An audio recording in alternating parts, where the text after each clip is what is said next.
Shabbat Shalom. How is the Etrog, the citrus fruit, is connected to the death of the two sons of Aaron? Parashat Acharei Mot Kedoshim.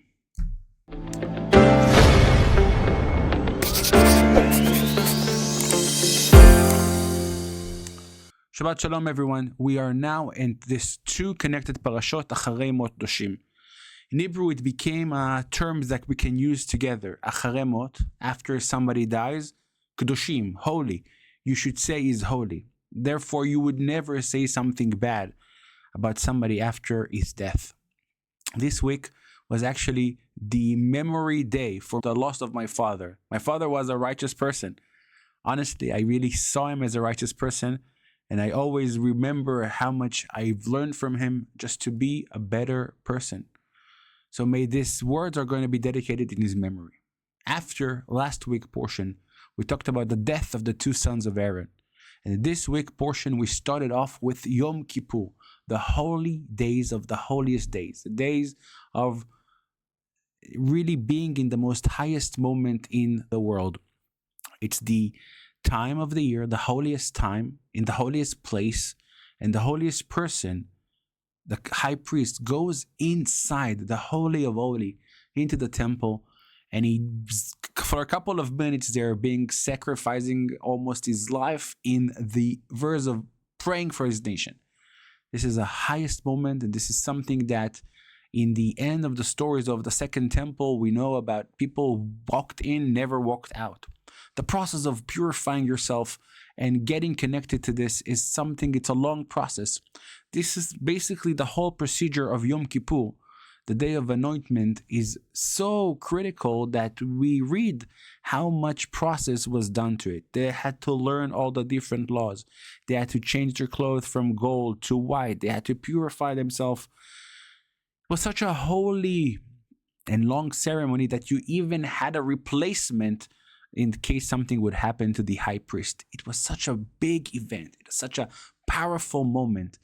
In Yom Kippur, in this prayer, we also sing together until this day, oh, what holy was it, and a holy sight to see the high priest surviving and living the temple.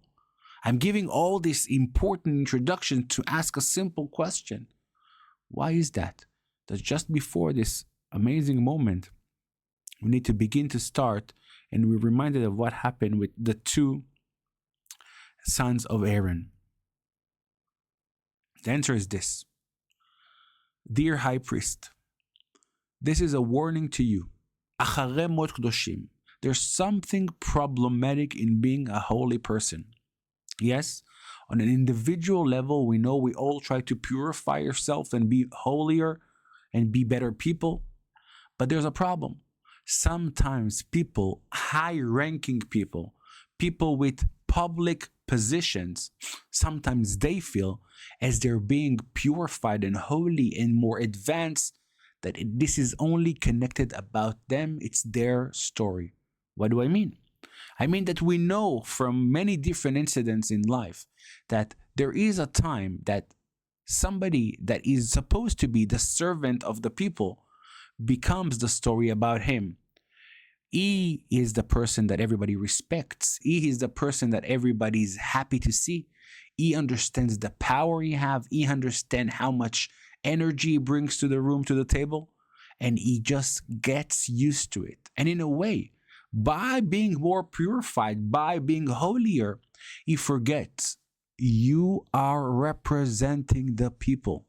You know what happened to the two sons of Aaron? They sacrificed a fire that wasn't the right one. One of many explanations is the fact that they just felt very comfortable about themselves. It became their own story. We are the main people. We are the main event. The people that sense me, I don't care about that. It's about me. It's about myself. It's about my needs. And it's about my holiness and my purity. In the highest moment of the year, this is the warning that shouts very strong to the people. You are the holiest person on the holiest moment. Don't forget who sent you. You are there only by the power of the people. You are there only to serve as the people's messenger or the people's voice to God. Moshe was exactly that. He never catched himself as an individual. It was always about the people. Therefore, many times he said, you can erase me from the story. You can erase me from the book. I am not the story. In many events, he took himself to say, if I am the problem or they are the problems, I am not the story. The one time that he continued and he was angry about the people of Israel, about something they did, he was punished heavily. You are not the story. Our sages explain to us that in a very simple way by going to the 4 species we use in the festival of Sukkot. We're using a citrus and we're using this palm, we're using the merits and all of that to tell you that there's a difference between all of them. And we know that the citrus is the most advanced one. Good smell, tastes good. It's like something that is really different than all the others. You can see this is not just a piece of leaf. This is a serious fruit. Also, we examine it, we check it, it's nice. Don't get confused. Just because you are above others, it doesn't give you any privilege, because if you are not with all of them together, none of you count. If one of the parts of the 4 species, you take them out, then it's not kosher.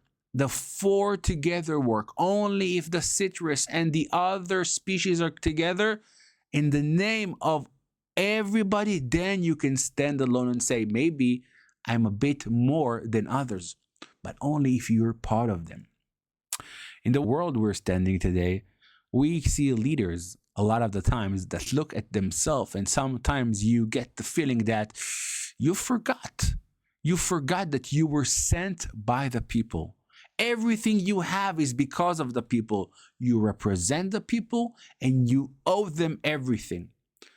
The very essence of what Israel is going through in the political perspective is that sometimes people forget that, and some people try to change the leader and say the people did not elect you.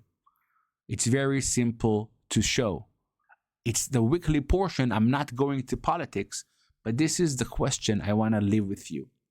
Whenever we see somebody who tends to forget his mission, his goal, who sent him, who brought you to the position, remember, you represent the people, you are part of them. In a very final insight is that we see the story comes together in a different portion of the Nazir. Nazir, in English, it's being translated wrong, I think, to a monk, is somebody that decides to be holier. He has a long hair, he doesn't go next to dead people, he doesn't eat grapes, like Samson. When he finishes the part of being this Nazir, this being holy for a couple of months, years, or whatever, he needs to sacrifice. Some explains that he's sacrificing to say, I've sinned and I didn't enjoy life. But I want to say something else. Maybe he's sacrificing a sinner's sacrifice to say, I wasn't part of the group. It was about me. I wanted to be holy, and in the process, I was disattached and disconnected to the people. Maybe it is something to reflect about. Whenever we do something, let's try to look to the left and to the right and think, what about the people? What about my people? What about my community? What about the surrounding area? Wish us all a Shabbat Shalom.